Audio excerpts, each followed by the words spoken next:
The scream shattered the night. I shot up from my sleeping mat, heart pounding, ears straining. Another scream.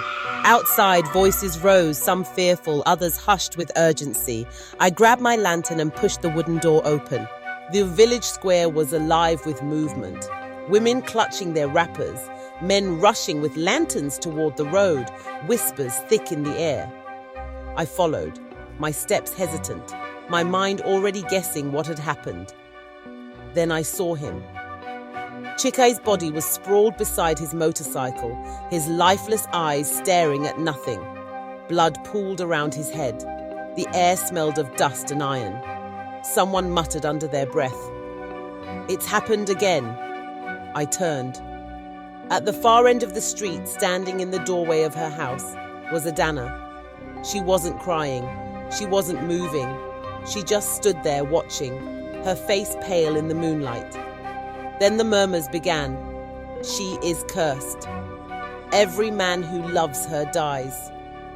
That girl is a walking death sentence. The chief arrived, his face grim.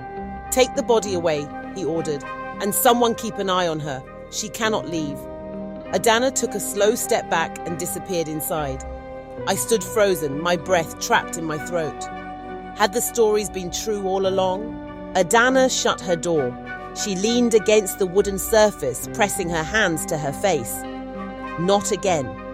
Her body trembled, but she refused to let herself break.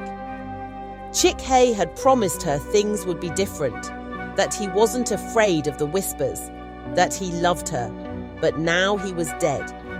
She turned toward the flickering candle in the corner, illuminating a dusty frame of her late mother. "You are not cursed, Adanna," her mother had always said. "You just don't know the truth yet." But her mother was gone, and Adanna was alone. Again. 2 weeks later, a stranger arrived. He wasn't like the others. Femi had sharp eyes that seemed to cut through lies. He walked with confidence, the kind that didn't falter in the face of old village fears. He was a medical student, sent here for his internship. The villagers welcomed him until he asked about Adanna. Then their smiles disappeared. "You don't want to get involved with that girl," the market women warned. "Stay away from her, doctor," the elders muttered. "If you value your life, don't even look at Adanna." Femi listened, nodding politely. Then he went to look for her. Femi saw her for the first time by the well. She was collecting water, her frame poised, her movements careful. The golden sunset painted her skin with warmth. A light breeze played with the edges of her scarf. For a moment, Femi forgot everything the villagers had told him. Then she turned. Their eyes met. Adanna froze, her grip on the clay pot tightening. For a split second, Femi saw something in her gaze. Not fear, not warning, but something deeper. Then she turned away and walked off, leaving him staring after her. He smirked. He wasn't leaving anytime soon. "You should stay away from her," the village chief told Femi that night. Femi leaned back in his chair. Because of some old wives' tale, the chief's expression darkened. "It is not a tale, doctor. It is a fact. Every man who has loved her has died. Accidents, illnesses, no explanation." Femi scoffed. "So instead of protecting her, you all decided she was cursed?" The chief's voice dropped. "She is cursed, Femi, and if you get close, you will be next." Femi didn't believe in curses, but something about Adanna made him want to find out the truth. Femi started noticing things, how people avoided Adanna, crossing to the other side of the road when she walked by, how even children were told not to go near her, how she never spoke unless spoken to. One evening, Femi walked up to her by the riverbank. "You should stop looking at me," Adanna said, not turning around. Femi smirked. "Why? Am I going to drop dead?" She flinched. He saw it, the fear in her eyes, the exhaustion of carrying something she couldn't understand. "You don't know what you're playing with," she whispered. Femi tilted his head. "Maybe I do." And for the first time, Adanna wasn't sure what to say. The village festival was supposed to be a night of celebration, but when Adanna arrived, the music faltered. Conversations hushed. Femi, standing at a distance, saw it all. The way she shrank into herself, the way people refused to meet her gaze. Then, in a bold move, he walked over and extended his hand. "Dance with me," he said. Gasps filled the air.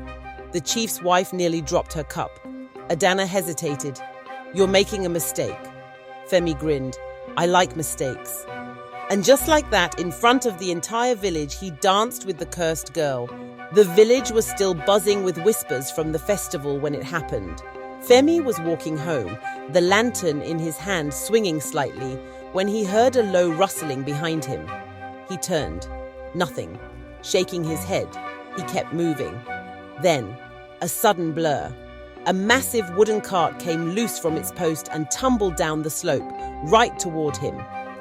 Femi barely had time to react. He dove to the side, rolling onto the dirt road as the cart crashed into a tree, splintering into pieces. The villagers rushed out, gasping at the sight. "He was almost killed," someone muttered. Then their eyes shifted to Adanna. She stood at a distance, her face frozen in shock. Someone whispered, "The curse has begun." Femi, panting, locked eyes with her. For the first time, doubt flickered in his mind. After the accident, Adanna started avoiding him. Femi noticed how she took different paths, how she stayed away from places he usually visited. One evening, he found her by the river, her scarf pulled tight around her shoulders. "You don't have to run from me," he said. Adanna didn't turn. "I told you what happens to men who get close to me." Femi clenched his jaw. "That cart wasn't the first," she interrupted. "It won't be the last." For the first time, Femi saw it clearly. Adanna wasn't pushing him away because she believed in the curse. She was doing it because she was terrified of losing him. Femi started investigating.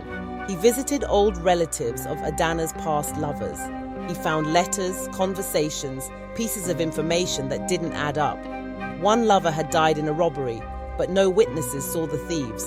Another had drowned, even though he was an excellent swimmer. Chike's brakes had failed, but the mechanics swore they were brand new. Femi's medical mind kicked in.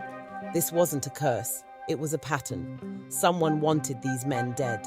Late one night, a frail old woman knocked on Femi's door. "Doctor," she whispered, "I know the truth about Adanna's curse." Femi's heart pounded. He let her in. She sat, her hands trembling as she gripped a wooden rosary. "She isn't cursed," the woman said. "She is being punished." Femi leaned in. "By who?" The woman's lips quivered. "Her own blood." The next day, Femi sought out Adanna. He found her by the market, collecting herbs. "You have to tell me about your family," he said. Adanna frowned. "What are you talking about?" "Your mother, before she died. What did she say about your curse?" Adanna hesitated. Then slowly, she spoke. "She always said, 'It wasn't my burden to carry,'" she murmured. Femi's stomach twisted. She had been lied to. That night, someone broke into Femi's room.